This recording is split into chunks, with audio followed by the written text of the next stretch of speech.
All right, this is lesson 4 in unit 3 of Weimar's Nazi Germany. And this lesson is going to focus on the Nazi control through propaganda and censorship. Now, we need to obviously have a look today at this key individual, Joseph Goebbels, who you can see pictured on the board, who was the man who was in charge of propaganda. We do need to have an understanding of what propaganda and censorship also means. So we're going to look at the life and role of Goebbels, look at the various forms of propaganda and censorship, and look at how this would help Hitler develop control further in Nazi Germany. So first thing, I would like you to read these two sources. How did Hitler and Goebbels' approach to propaganda differ? So Hitler thinks propaganda should, while Goebbels is different because. I want you to read these two sources. The first one is Hitler writing in Mein Kampf in 1925, and Hitler states, "The purpose of propaganda is to convince the masses. Their slowness of understanding needs time to absorb information. Only constant repetition will succeed in imprinting an idea on the mind." Now, I'm just going to break that down to make it a little bit more simplistic. Hitler is basically saying that people are slow to understand things, and that the only way they will understand propaganda is if it was constantly repeated to them. Goebbels, on the other hand, says this: "The finest kind of propaganda does not reveal itself. The best propaganda is that which works invisibly, penetrating every cell of life in such a way that the public has no idea of the aims of the propagandist." Now, basically, Hitler is saying that it needs to be obvious, it needs to be repeated, whereas Goebbels is saying that actually the best type of propaganda should be hidden. These are the two key words that we are going to focus on today. Hitler believes that propaganda being in your face is the main thing. So propaganda is creating ideas and attitudes that you want people to hold. So propaganda is kind of like obvious brainwashing, getting people to think a certain way, getting people to believe certain things through posters, through speeches, through many different forms. Censorship, on the other hand, is where you ban or hide information. It's where you kind of hide it, but still, so it's like producing a propaganda poster, but it's hiding the real message. So censorship is where you hide stuff, but you're still brainwashing a nation. So what we need to focus on in today's lesson is just how did Germany do this, looking at a range of things. Before we do that, though, we're going to look at this individual. So if you write Goebbels as a subtitle, it says there, share some facts about him that you found out from homework. However, we were not going to get the chance to do this homework. So I'm just going to go through a few facts about Goebbels, and I want you to bullet point 5 things about him. It is important that we know about him for the exam because he was the individual that helped Hitler with the process of propaganda, which in turn was able to make many people in Germany feel fear and everything along those lines. So in 1930, Goebbels became the head of propaganda. He coordinated Hitler's campaigns for the presidency and the Nazis' general election. So it could be argued that Hitler's popularity is partly down to the role that Joseph Goebbels plays. Goebbels was a key person in the Nazi efforts to control and influence attitudes. In 1933, Hitler made him the Minister of People's Enlightenment and Propaganda. And in this role, Goebbels coordinated Nazi policy towards media, sport, culture, and the arts, so that attitudes which Nazis opposed were censored, and attitudes which the Nazis supported were promoted by propaganda. So, for example, books that were written by Jews were burned. That is a way of censoring ideas. And that's what Goebbels had people do when he became the Minister of People's Enlightenment and Propaganda. Hitler had a very simplistic view of propaganda. For him, it was about constantly repeating the message. For Goebbels, it was more complex. He wanted Nazi attitudes to be so deeply buried into his propaganda that people didn't even know their attitudes were being changed. So you can argue that Goebbels was actually a lot more manipulative in his approach to propaganda because he wanted it to be so finely done that people didn't know they were being brainwashed. So your first task is obviously just to write the name Goebbels and write 5 facts about Goebbels that you learn from this information here. Pause the video here, give yourself 5 minutes, and when you're ready, press play and move on to the next task. Now, the next task. How did Goebbels and the Nazis control the masses? So I want you to write down these 4 ways of control. The best thing would be to leave roughly 10 lines between each of them. So media, the press and the radio, use of rallies, sport, the Berlin Olympics of 1936, and culture and the arts, art, architecture, music, literature, and film. These are the 4 things under the control of Goebbels. He had to make sure that the media was controlled, that rallies were coordinated, the sport aspect, which we'll look at a bit more shortly, and culture and the arts. Culture and the arts entails a lot. So next to culture and the arts, make sure that you write those one in brackets: art, architecture, music, literature, and film. Now we're going to go through the following information, and what I'd like you to do is firstly summarize it in the correct factor, and then put a P or a C next to it, whether it's propaganda or whether it shows signs of censorship.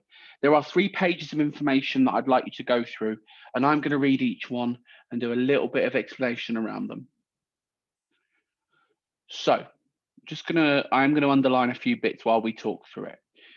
So buildings were built to be impressive and large. So the Nazis thought that their buildings should be very Romanesque. Albert Speer built many buildings, including the parade ground for Nazi rallies. Domes, arches, and pillars were also used as they symbolized power. This is going to be a huge change to what the Nazis were used to before, because in the years 24 to 29, the Bauhaus movement was a very simplistic architectural design. However, the Nazis believed that architecture buildings should show power, have domes, arches, and pillars. As I've said, be very Romanesque, so it dominates and reasserts their authority. People in Germany were encouraged to purchase the People's Receiver, which was a cheap radio player. 70% of all German people owned one of these, the most in Europe. Why would a radio be so important? Very simple: to listen to Hitler speak.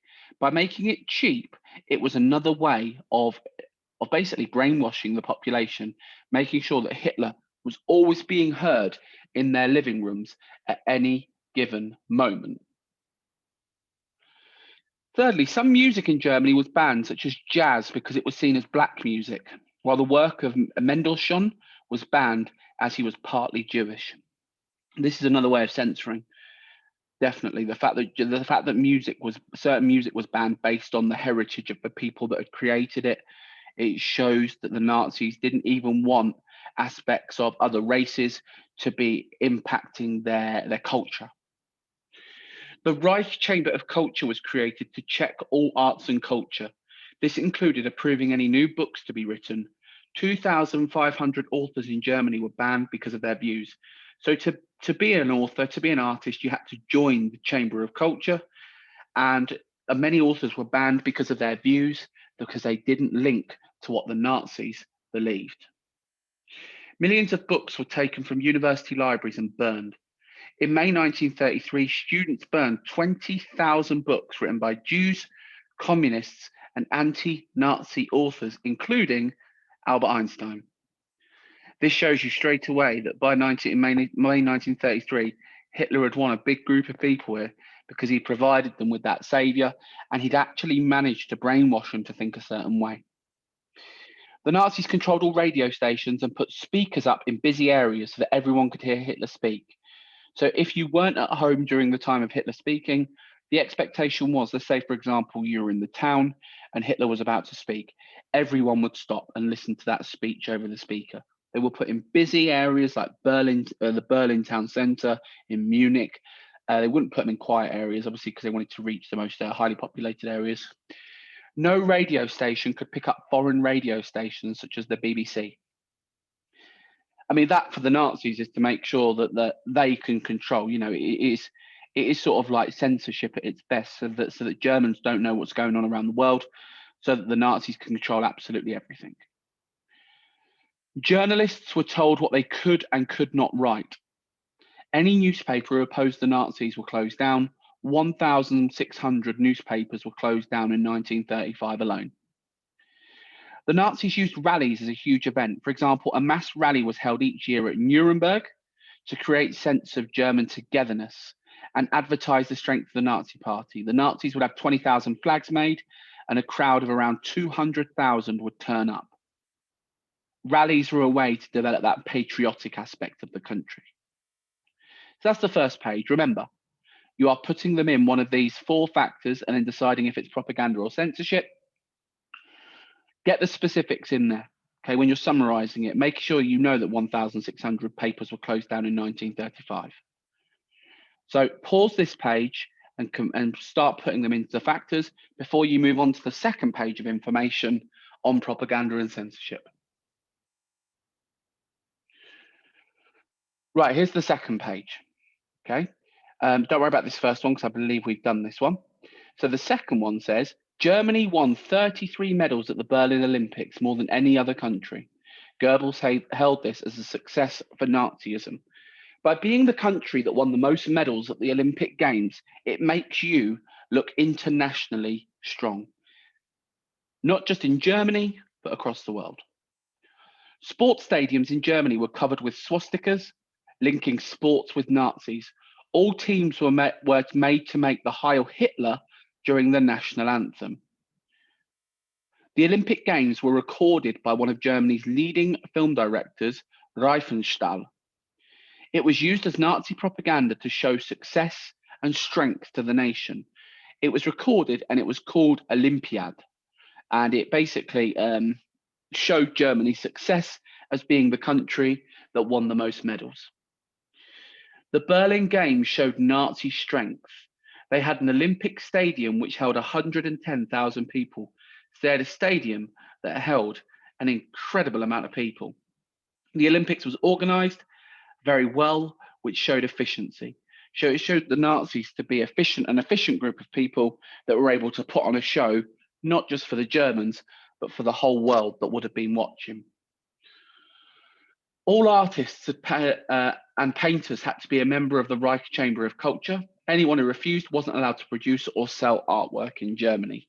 So it was to make sure that their artwork basically told the right message. They couldn't do anything that criticized the Nazis, couldn't do anything that criticized Germany. In 1936, 12,000 paintings and sculptures were removed from art galleries. The Nazis encouraged Nazified art with huge prizes in yearly competitions, and the Great German Art Exhibition was held in 1936. So the art had to represent Nazis. The film industry was also important, with 250 million visitors in 1933 to the cinema. Cinema was used to get Nazi ideas across. All films had 45 minutes of Nazi propaganda before the film. If you were late, you weren't allowed to come in. So think about today's modern cinema. We would have trailers of adverts and films that are coming up. In Nazi Germany, it would be 45 minutes of pure propaganda. Nazis made around 1,300 films with underlying messages, such as Hitler Jugend Quecks, in which a young member of the Nazi party is killed by a communist, making Germans hate communists. So even though the communists weren't a significant threat still, the Nazis produced films to make them look evil, so that continual hatred continued. Music by German composers such as Wagner were accepted as it encouraged classical music. Classical music was one of the main music types that the Nazis endorsed, as it was mainly produced by German composers. This is the second page of information. So if you pause the video here and then move on to the third page, once you've added them to your factors and decided if it's propaganda, censorship, or a mixture of both.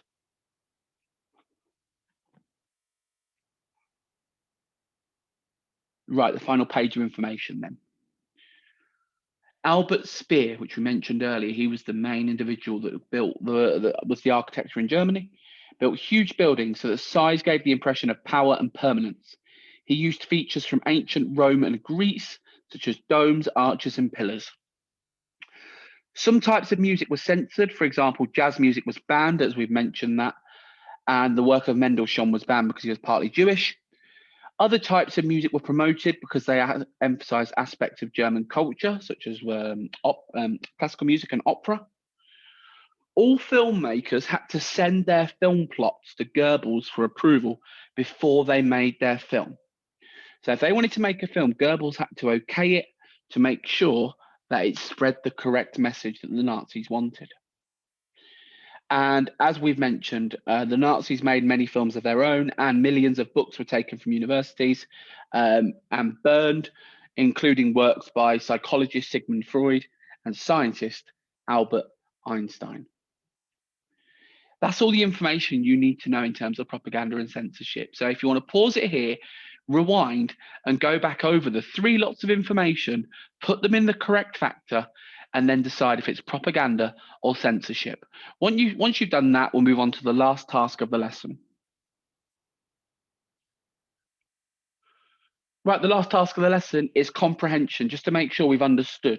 So there's 13 questions here for you to reinforce your knowledge based on what we've been looking at over the last 3 slides. This should take you about 10 minutes. If you don't write the question, then answer it in full sentences. So, for example, number 1, how did the Nazis get more people to listen to the radio? The Nazis got more people to listen to the radio by introducing the people's receiver, which 70% of people had. Don't just write the answer, write the full sentences. If you don't want to write full sentences, write the question. Pause the video. This should take you 10-15 minutes to reinforce what you've learned today. And just ignore number 5 because it looks like that's the same question. Right, just to check then, before the end of this lesson, this is the plenary. Imagine you work for the Chamber of Culture. I'm going to go through each one of these and you need to decide if you would like it or dislike it. Remember, the Chamber of Culture were the group that enforced whether a piece of culture or a building or a film could be shared. So this first one, that is going to be liked. Why? Because it shows tradition, it shows women who are covered up, and it shows a happy German environment. This is not going to be liked because they are dancing to jazz music. The women are wearing revealing clothes, and jazz music was seen as black music, which the Nazis did not condone. Sculpture like this would definitely be accepted. Why? Because it shows physical strength. A painting such as this, absolutely accepted because it shows the family portrayal. Mother looking after children, family tradition. Painting like this, absolutely not. It's too experimental, it's too creative. The Nazis would not want expression in their work. This 100% because it's an opera based on Wagner and it's about German legends. So it shows about the history of Germany through a music genre that the Nazis definitely accept.